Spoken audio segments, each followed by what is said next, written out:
ಕರ್ನಾಟಕ ರಾಜ್ಯ ವಕೀಲರ ಪರಿಷತ್ತು ಹಾಗೂ KSBC ಲಾ ಅಕಾಡೆಮಿ ಇವರು ನಡೆಸಿಕೊಡುತ್ತಿರುವ ಬೆಳಕು ಉಪನ್ಯಾಸ ಮಾಲಿಕೆಗೆ ತಮ್ಮೆಲ್ಲರಿಗೂ ಕೂಡ ಹೃದಯಪೂರ್ವಕವಾದಂತಹ ಸ್ವಾಗತವನ್ನ ಬಯಸ್ತಾ ಇದ್ದೇನೆ.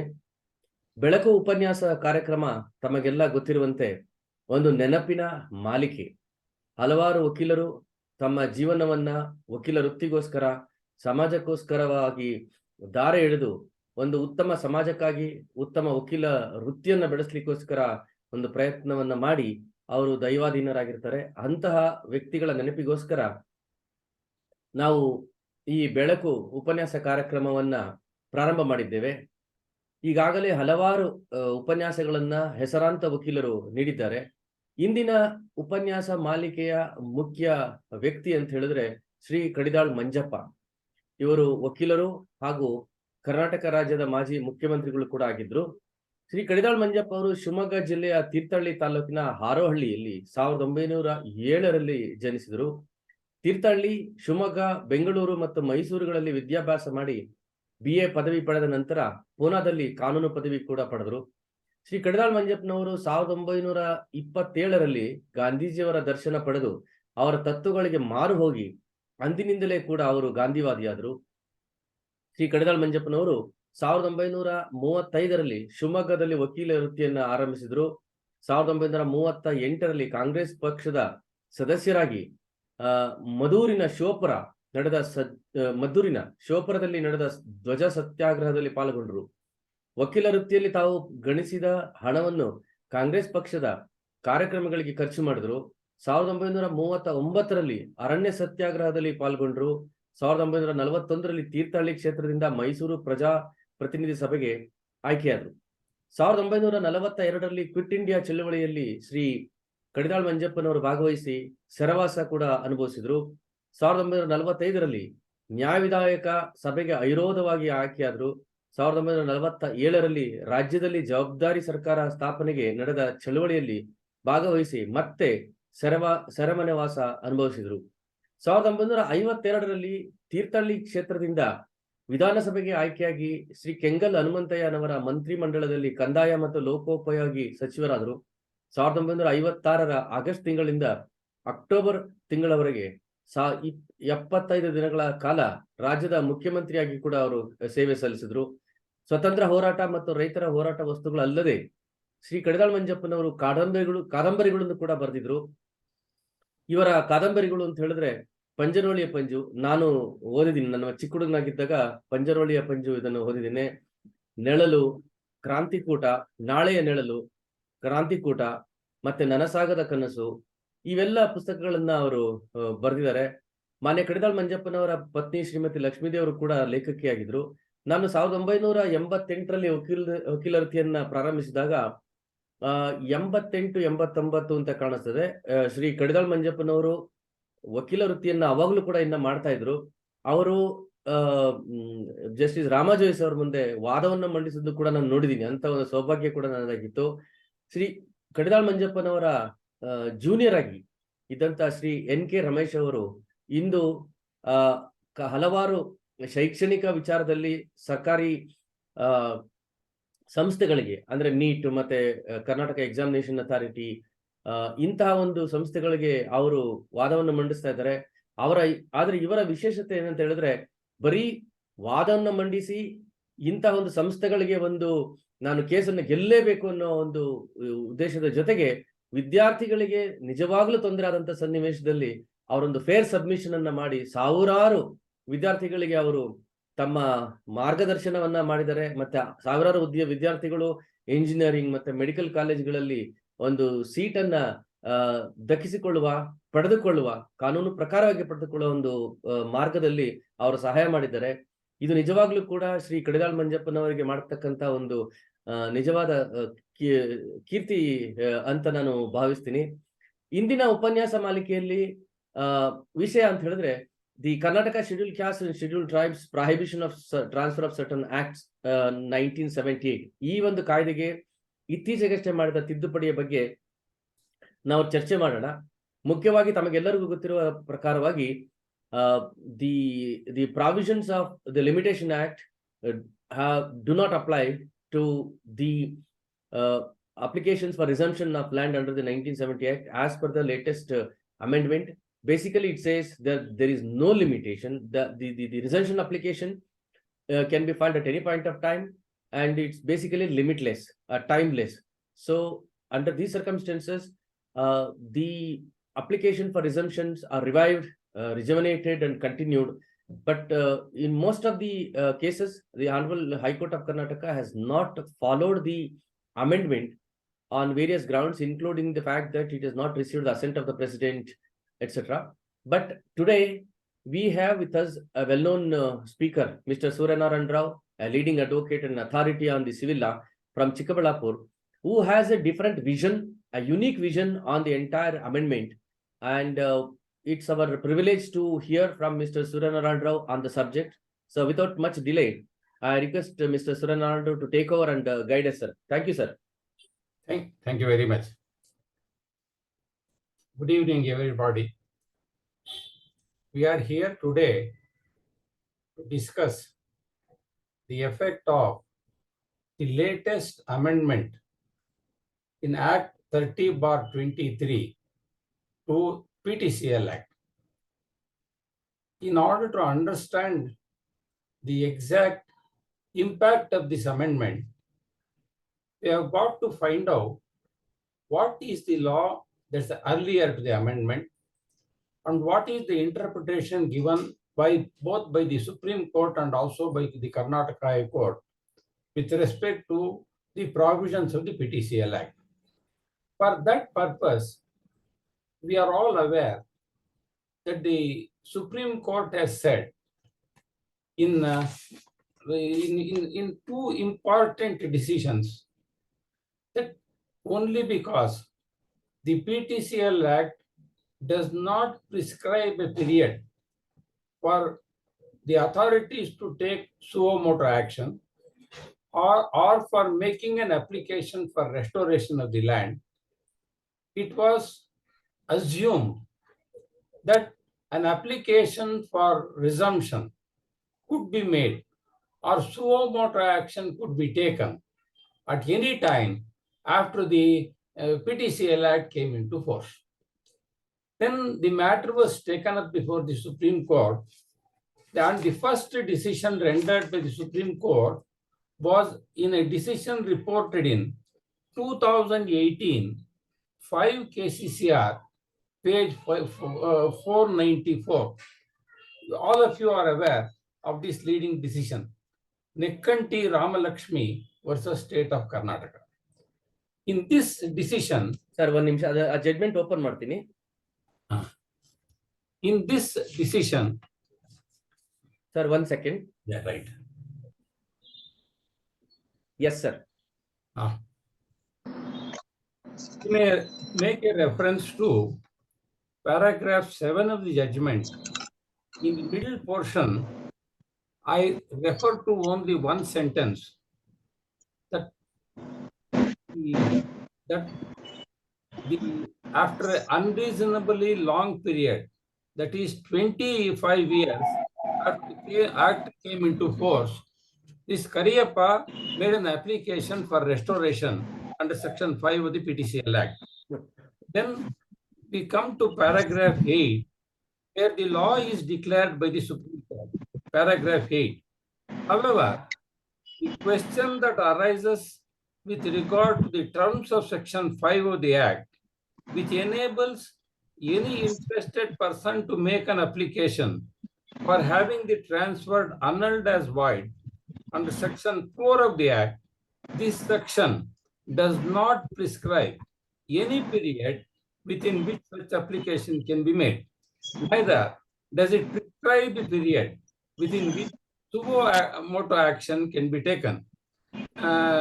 And they refer to another decision, Cheddilal Yadav versus Harikishore Yadav, and this is what is decided in that case, has reiterated a settled position of law that whether statute provided for a limitation, provisions of the statute must be invoked within a reasonable time. It is held that action whether on an application of the parties or suo motu must be taken within a reasonable time. So therefore, the court came to the conclusion that though no provision is made under the Act prescribing a particular period of limitation for making an application for restoration, the court said that the application must be made within a period of within reasonable time, and this application made after 25 years from the date on which the Act came into force could not be maintained because it was not made in reasonable time. And then this decision is again affirmed by the Supreme Court in 2019, 1 Karnataka Law Journal, page 819, Vivek M. Hinduja versus M. Ashwath and others. In this decision, I would refer to paragraph 4, a few sentences in paragraph 4. Judgment ಕಾಣಿಸ್ತಾ ಇದೆಯಾ? ಕಾಣಿಸ್ತಾ ಇಲ್ಲ, judgment ಕಾಣಿಸ್ತಾ ಇಲ್ಲ. ಈ ಕಾಣಿಸ್ತಾ ಇದೆಯಾ? ಇಲ್ಲ, ಬರ್ತಾ ಇಲ್ಲ, ಕಾಣಿಸ್ತಾ ಇಲ್ಲ ಜಡ್ಜ್ಮೆಂಟ್. ಅದು ಒಂದು ನಿಮಿಷ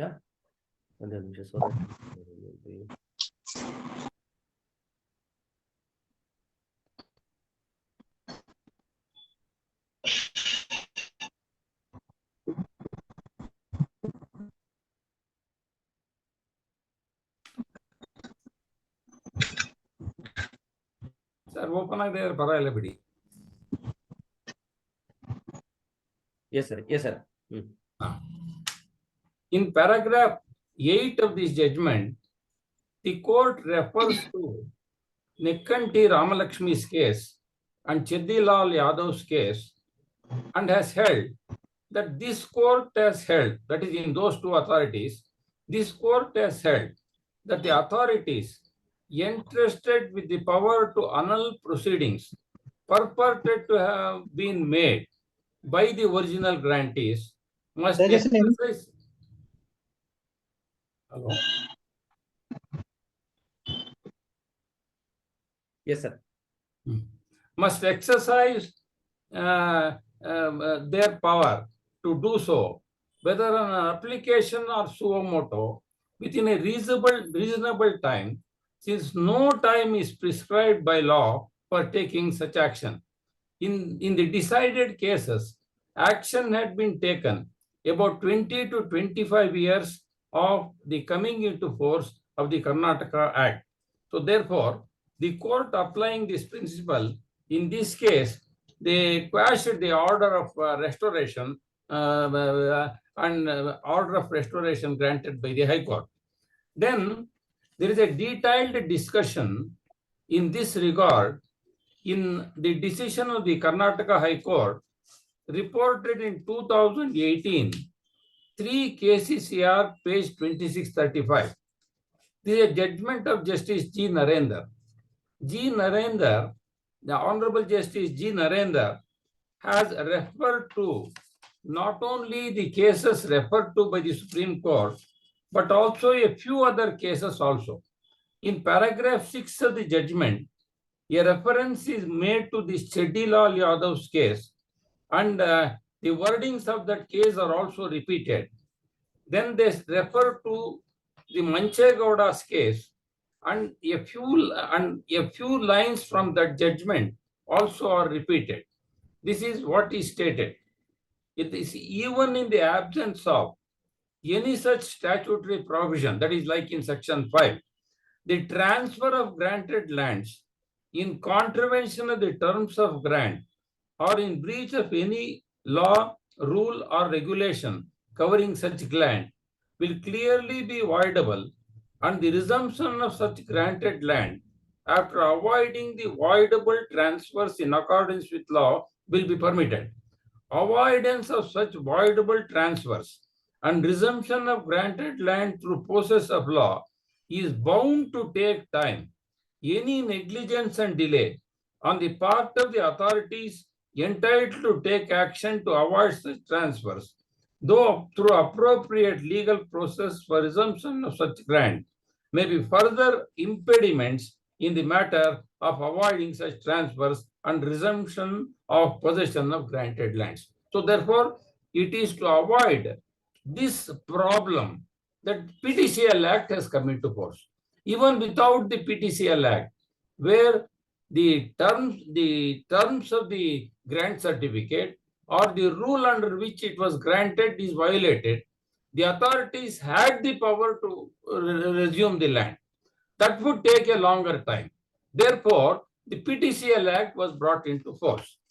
Then the paragraph 11 of the judgment, the apex court has been prophetic in rendering the said ruling by observing that in statutes where no limitation is provided, the authorities and the state must act consciously if the process of invoking the provisions of statute is delayed and is initiated after a long lapse of time.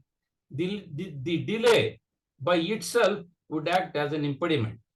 Then a reference is made to another decision of the Supreme Court in Mansaram versus SP Pathak and others, reported in 1984, 1 SCC 125.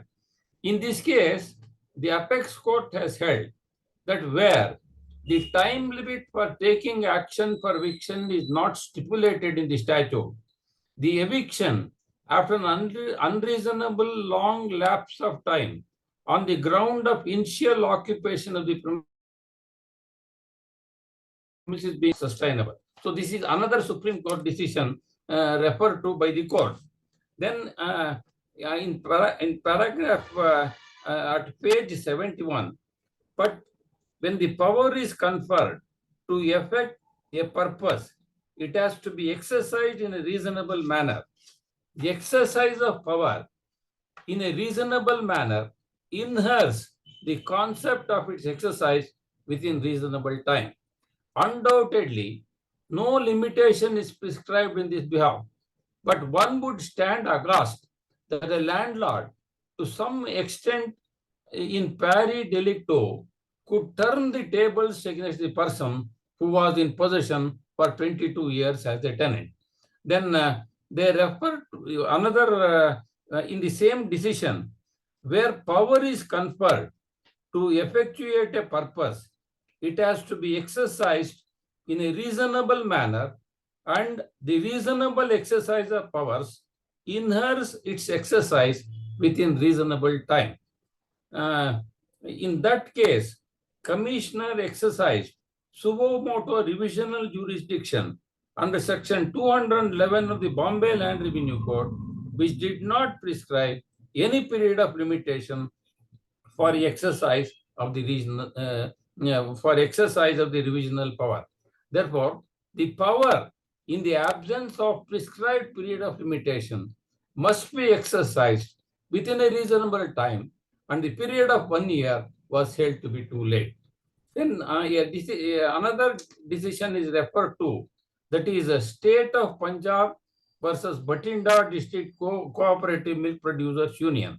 In that case, it was held that where the statute does not prescribe the time limit, same has to be exercised within a reasonable time, be it suo motu or otherwise. Then in the same decision, a bare reading of section 21 of the Act could reveal that although no period of limitation has been prescribed, therefore, the same would not mean that suo motu power can be exercised at any time. It is the trait that if no period of limitation has been prescribed, statutory authority must exercise this jurisdiction within a reasonable period. What, however, shall be the reasonable period would depend upon the nature of the statute, rights and liabilities thereunder, and other relevant factors. So, therefore, then in paragraph 15, the law on the point of delay is discussed. Law on the point of delay and laches is well settled by a catena of judgments, be it in the manner of land acquisition or in the field of service law.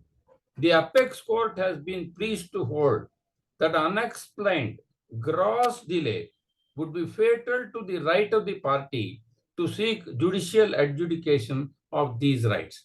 So therefore, I have made a reference to this decision because the Chettilal's case is the only case referred to by the Supreme Court. In this case, Justice G. Narendra has made a reference to the other decisions of the Supreme Court, which says that if a petition is not made within a reasonable time for exercise of a particular right, then the petition would be dismissed by reason of delay or unexplained delay or laches. Then there is another division bench decision of this court, that is of Honorable Justice Mr. Abhay S. Voka and H.T. Narendra Prasad. There also I only draw your honor's attention to two lines in this judgment, because it's a division bench decision. I am making a reference to this judgment. The law on this aspect is very clear. There is no specific limitation prescribed in Section 5 of the PTCL Act. The application has to be filed within a reasonable time. By no stretch of imagination, the application made by the appellants after lapse of 32 years from the date on which the PTCL Act came into force can be said to be filed within a reasonable time. So this is the law before the amendment. Now we shall look at the amendment to find out whether there is any change in the law subsequently. In fact, I make a reference to this Act 30 of 23. The wordings of this Act are very important. What is sought to be done is subclause C is added to Section 5 of the Limitation Act. This is what subclause C under D says. Notwithstanding anything contained in any law, there shall be no limitation of time to invoke the provisions of the Act. So they say that there is no limitation of time to invoke the provisions of the law. Then clause D says the provisions of clause C shall apply to all cases pending before all competent authorities and all courts of law adjudicating the cases under this section. So therefore it applies to all pending proceedings. That is what is stated. Now, I would say the position of law earlier is not changed by the amendment at all, 100%.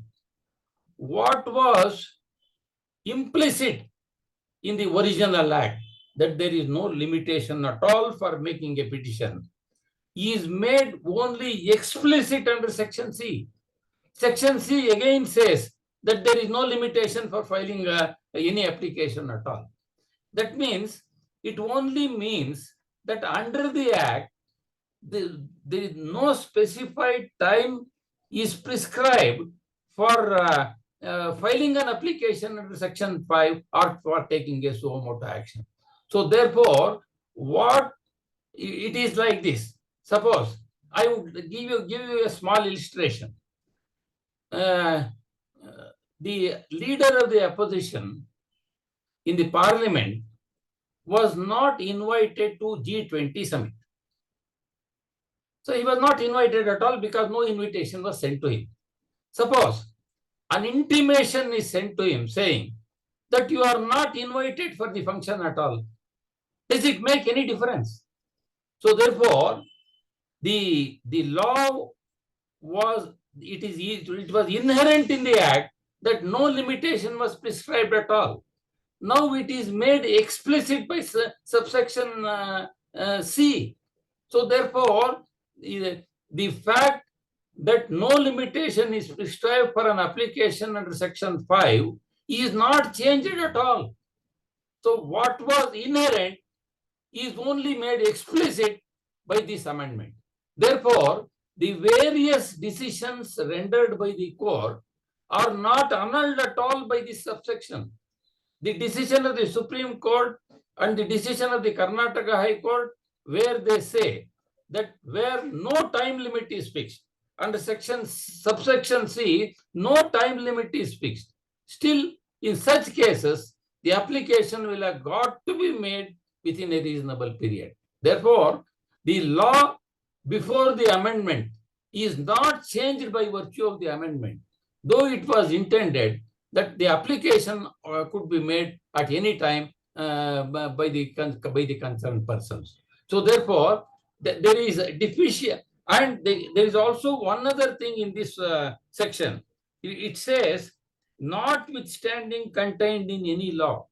It does not say, notwithstanding contained in any law, judgment or order of the court is not contained there. So, notwithstanding anything contained in the law would mean notwithstanding anything contained in any written law and nothing else. That's the only meaning that could be given to this particular section.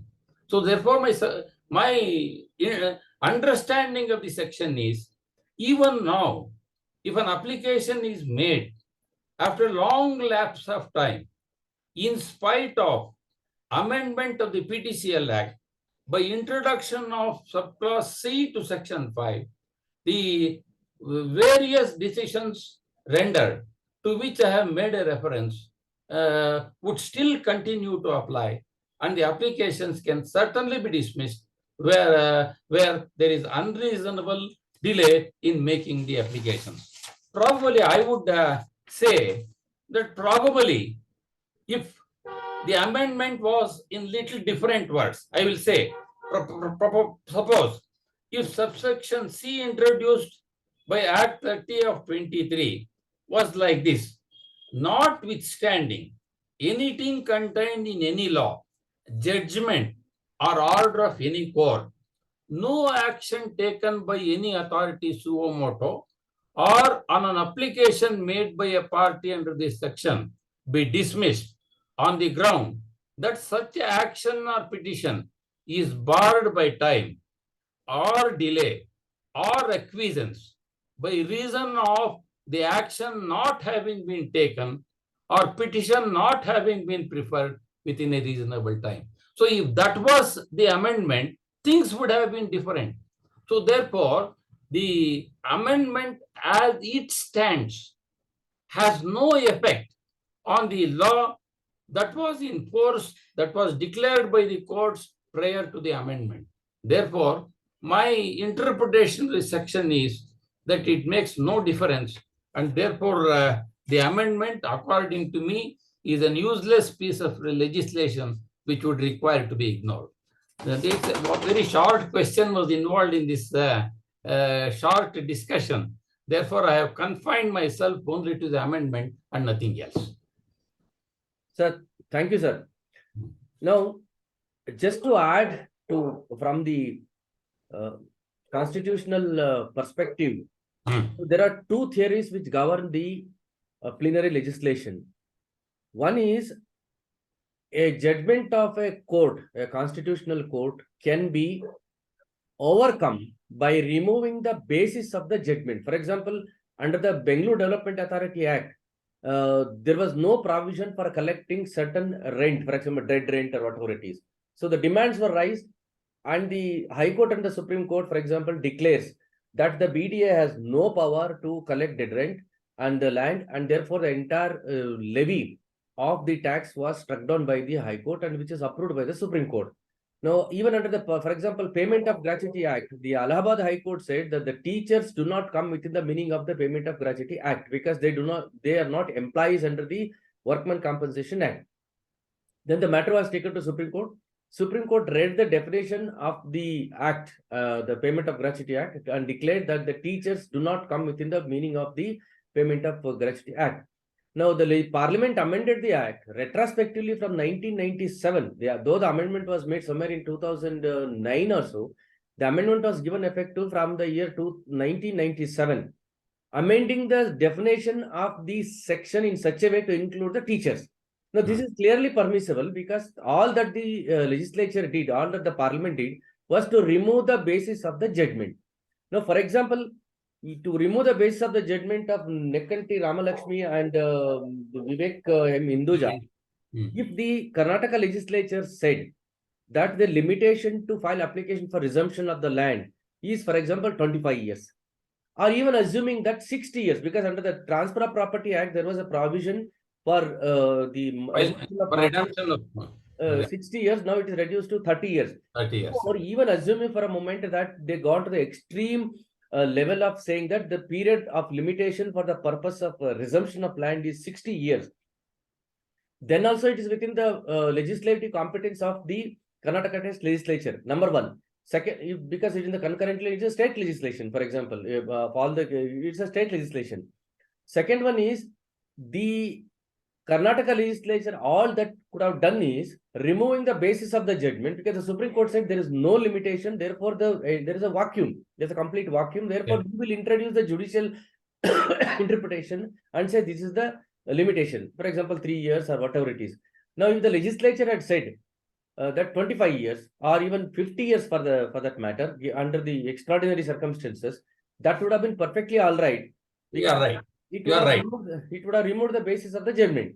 Correct. Now, assuming for a moment that the legislature has deliberately, I have never come across any other piece of plenary legislation where a limitless time is granted. At least I have not come across any provision where the eternal right is given to exercise the right under a statute or a custom. I have not, even for a suit for partition, I think maybe to certain extent the limitation does not apply. And Justice Kumar has said that to initiate the final decree proceedings, there is no limitation. So, but to exercise the statutory power, because under this power, to this right to get resumption of land under the PTCL Act 1978 is a statutory right granted to the grantee. To exercise that right, I have not come across a similar legislation where the eternal, limitless, timeless provision is made. Therefore, even if the Karnataka legislature assumes that we have removed the basis of the judgment in Vivek Hinduja or Nekkanti Ramalakshmi and said, yes, there is, we can say that there is no limitation. We can say that the limitation does not apply. Then the legal position is this: an amendment or a plenary legislation in India can be challenged on two grounds. One is want of legislative competence, that if the act, for example, state makes a law which comes within the four corners of the central list. Now, we are all aware that there is a central list, state list, and the concurrent list. The state makes a legislation which will fall under the state central list. So, to that extent, we can challenge on the ground of legislative competence. Second one is it is violative of fundamental right. Any legislation which violates the fundamental right can be challenged. Now, the latest judgment of the Supreme Court Justice Rohinton Nariman in Shaira Banu's case has held that if a plenary legislation or amendment is per se manifestly arbitrary, then even on that ground, it can be challenged. So, if the Karnataka legislature contends that we have given no limitation and we have said that we limitless, timeless, according to me, this piece of amendment can be challenged on the ground of manifest arbitrariness, because legislature is also accountable. Because Supreme Court has said that no malafides can be alleged against the legislature. No malafides. I think Nagaraj versus State of Karnataka long ago, the Supreme Court said you cannot allege malafides against the legislature. You can allege malafides against a circular or even a government order, etc., motivated, etc. But a legislature, the legislators are the representatives of the people in a democratic setup. Therefore, no malafides can be alleged. But the accountability to such an extent cannot be stretched as to completely deprive one sect of people, that is the purchasers, of the living in eternal fear of losing the land after developing, after converting. Therefore, you fix at 25 years, you fix at 50 years, nobody's bothering. And if you fix at 25 or 50 years, that will be completely within the parameters of the removing the basis of the judgment, which is recognized by the Supreme Court of India in many cases. I am not at the question of challenging this section. No, not necessary. Correct. My primary attack is by reading the provisions of the statute. The law has not changed. Yes. Let us say that the whole thing is valid. See, yes, what the Supreme Court will see. If there was no need to say that there was no limitation. Even if it was not stated, it was already impliedly there. So therefore, the applying the section itself, the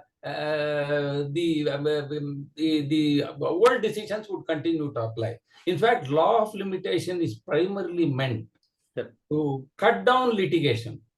And that, in fact, you take the case of Land Reforms Act, take the case of Inams Abolition Act, take the case of Village Officers Abolition Act. In all those acts, a particular time is fixed for making an application. Maybe it could have been extended by further amendments, but a time was fixed, a time frame was fixed. In fact, we all talk about this multiplication of litigation. Therefore, if no time is fixed, if people go on filing petitions and writ petitions to the High Court and the Supreme Court, it would only result in further multiplication.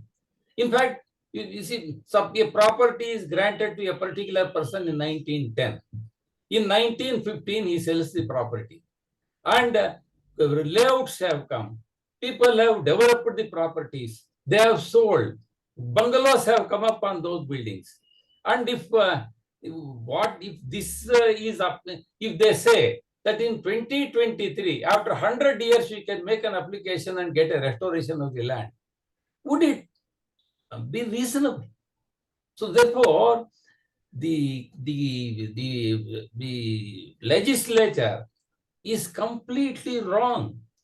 They should have fixed a reasonable time limit for making an application from the date of commencement of the act. You can't make a legislation for appeasing one class of people. By trying to appease one class of people, you are preparing another class to hate them. In fact, it leads to class conflict also in addition. Any litigation, according to me, even if it may be a marital litigation, there is a dispute between a husband and wife. It is practically a dispute between two families. There is a class dispute. It results in a class dispute, though it may not be to a very big extent. Therefore, prescribing a time limit for taking any action is an accepted legal principle, and that principle should have been applied by the legislature. Probably the legislature has not applied its mind to this aspect of the matter and has therefore brought in this amendment, according to me. Sir, this is a classic case. What we have, of course, you did not specifically mention about the other provisions of the other plenary legislation. I do not even want to expressly say either the Atrocities Act or Domestic Violence Act or even this act. This is a cases where one extreme practice for maybe hundreds of years has led to the other extreme now. That's the whole problem. Yes. What could have been solved within four walls, now everything gone to the street with complete berserk attitude. And I do not know whether such extreme legislation is the answer for the problems which could have been solved or which can be solved, or an attempt should be made and all that. Because today there is a large scale allegation that at least some of these legislations are grossly misused. Supreme Court, even the Karnataka High Court, has heavily come down saying that these some of the acts are grossly misused. And as lawyers, we know that also. Yes, certainly. Therefore, waging a setting one class against another, that would only create most Class conflict. Class conflict, some sort of a civil war over property rights and all that. Now, just look at the complete arbitrariness. Now it's made applicable retrospectively. No, fortunately, the Karnataka High Court has said that where the grantee himself converts the land, then the provisions of the act are out. Right. Therefore, then the provisions it does not apply to Karnataka grants under Karnataka Land Reforms Act. It does not apply to grants under Village Officers Abolition Act. They have tried to carve out some exceptions. Yesterday, we published a judgment that if the land is granted to this class of people under the Karnataka Land Reforms Act, that will not attract the provisions of this act. There is an earlier decision also. Yes. No. Yes, they relied on the earlier decisions. While I simply I sympathize with this class of people who are taken for granted because of their illiteracy and poverty and vulnerable position. But there should be a reasonable time. What can be reasonable time is left to the legislature, no doubt. It can be even 25 years. But this kind of totally manifest arbitrariness cannot be exhibited by the legislature. The other day we were discussing about some issues before a retired judge of the Karnataka High Court. He was shocked. The reason being that I may say this is a public platform and I do not mince words. Today, what sort of parliamentarians we are witnessing, either the state level or the central level? Most of them are real estate developers, or the huge builders themselves, or those who are running multinational schools, and those who are having tons and tons of money. Now they have become the legislators. Now, what kind of policy they are laying down for the future generation is to suit a particular class of people. One. Second one is the legislation is not aiming beyond 5 years. Please note this, sir. Every legislation which a particular government brings looks at the next election. It will not travel beyond 50 years like Devaraj Nehru or even Dr. Ambedkar. They do not take into consideration the century side. They look at the next election.